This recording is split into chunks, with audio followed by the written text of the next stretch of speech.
Happy Sunday morning ulit mga painkarista, ang Kelos TV, para sa panibagong yugto na naman ng ating mga giya sa araw ng linggo, April 12, 2026. At dito po ay meron tayong muling 8 pangarera at magsisimula po ng alas 3 ng hapon. Ang pinakamarami po ay mga 8 kalahok na naglalaro, nakatamtaman lang po. Sa punto pong ito, tayo'y diretso na rin po kagad sa ating pagbibigay ng giya. Halina po. Karera numero 1, start po ng pick 6. First pick 6, races 1 to 6. Distance 1,400 meters, post time 3 o'clock p.m. Ito po ang 3-year-old and above maiden race for placers at meron tayong 7 entries. Pampremera po natin dito yung veteran na po sa laban, yung number setting No Quit. Ito matagal-tagal na rin po tumatakbo sa maiden race at maganda naman po kanyang mga pinapakita ng mga nakaraan laban niya. JMS Torque po ang rerenda. Ito po ay pwedeng isunod-sunod po. At bilang panigunda naman natin dito yung bagito lang na numero 5, Watch Me Now. JT Sarati po magdadala, may kabigatan lang po ang timbang, 7 kilos. Muli, sa karera numero 1, ang pili po natin, pampremera, numero 7, No Quit, panigundo, numero 5, Watch Me Now. Karera numero 2, start po ng winner take all. Distance 1,400 meters with Super 6. Isang class 4, group 42 to 56, group split. Meron po tayong 9 entries. First choice natin dito, yung numero 7, Batang Kangkalu. Alam na natin po isang dirimate. Ito ipapanubayan po ni YL Bautista. Panigundo, yung numero 1, Love Ko To. Si Espare Jr. naman po magdadala. At panersera natin yung numero 4, Carried Away, na pwede pong isama sa unahan at pwede rin naman po itong iparimate. AR Villegas po ang rerenda. Kaya para rito sa karera numero 2, ang pili po natin pampremera, numero 7, Batang Kangkalu. Panigundo yung numero 1, Love Ko To, at panersera yung numero 4, Carried Away. Karera numero 3, ito po ang second pick 6, races 3 to 8. Distance 1,400 meters with Pentapecta, isang class 4, group 42 to 56, group split, 7 entries. Pampremera po natin dito yung derimating numero 3, Matikas, isa pong imported horse, papanubayan po ni LC Lunar. At panigundo po natin yung napupuntong numero 1, Amans Aman, papanubayan po ni PM Cabalejo. So ulitin po, sa karera numero 3, ang pili lang po natin, pampremera numero 3, Matikas, panigundo yung numero 1, Amans Aman.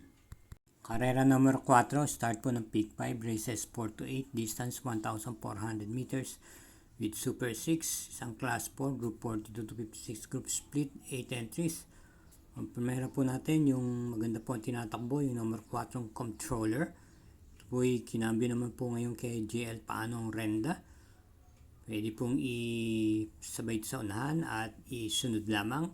Bilang panigundo naman po natin dito, yung number 5, Borderline, na may angkin naman din tuling at na iparirimate. Ito po ay kinambyo na po muli kay JB Hernandez. Kaya para rito sa karera number 4, ang pili po natin, pampremera yung number 4, Controller, at panigundo yung number 5, Borderline. Paalalang po muli, huwag po natin kaliligtaan na suportahan ang Kelos TV sa pamagitan po ng pag-subscribe, pag-share na rin po, at i-hit po natin like at notification bell button. Gayun din naman po, pakifollow na rin po ang Samut-Sari Kelos TV FB page. Salamat po. Karera numero 5, ito po ang start ng pick 4, races 5 to 8. Distance 1,400 meters, ang class 5, 17 to 41 group split. Binubuo lamang po ng 6 na kalokto. Ang primera po natin dito, yung numero 6, One of a Kind, pwede pong i-bandera at isunod. Siya po irerendahan po ngayon ni K.E. Malapira. At bilang panigundo po natin, yung numero 4, Mr. Bon, na ipipacing at ganyan naman po may remate. Pinabarosa na po ang magdadala sa kanya. Kaya sa karera numero 5, dalawa lang po tayo. Pampremera numero 6, One of a Kind, panigundo numero 4, Mr. Bon. Karera numero 6, distance 1,400 meters with pentapekta. Isang class 4, group 42 to 56, group split, 7 entries.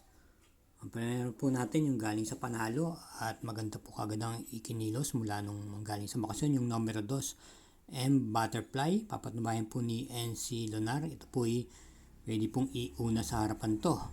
At bilang panigundo naman po natin dito yung numero 1, Cat Bell, na papatnubayan po muli ni JB Hernandez. Kaya dito sa karera numero 6, pang primera, numero 2, M Butterfly, panigundo, numero 1, Cat Bell. Karera numero 7, penultimate race, distance 1,400 meters with pentapekta, isang class 4, group 42 to 56 split, 7 entries. Pili po natin dito yung batak sa laban sa mga stakes race, yung numero 3, Dream Girl, papatnubayan po ni RD Raquel Jr. At bilang panigunda naman natin dito yung numero 1, Amazing. J.A. Guse naman po ang magdadala at lately maganda po ang kanyang ikinikilos. Kaya sa karera numero 7, pamprimera, numero 3, Dream Girl, panigundo, numero 1, Amazing. Karera numero 8, last daily double na po, parating ang punto ng winner take alls. Pick 5, second pick 6 at pick 4. May distansyang 1,400 meters with pentapekta, isang class 4, group 42 to 56, group split, 8 entries. Primera, yung imported horse, number 7, Glorify. Ito po ay papanubayan po ni NC Lunar at sa kanyang mga takbo nakaraan ay maganda lang po ang kanyang pinapakita. At bilang panigundo po natin dito, isa pa rin imported horse, yung number 8, yung Whiskey and Wine, na napapalaban po sa mga mabibigat na imported horses ng mga nakaraan. Ito ay rerenda naman po ni J.A. Guse. Kaya dito sa karera numero 8, dalawa lang po tayo. Pamprimera, numero 7, Glorify. Panersera, numero 8, Whiskey and Wine. Muli, mga masugin na taga-subaybay, thank you again for watching and good luck po. Hinay-hinay po sa ating paglilibang.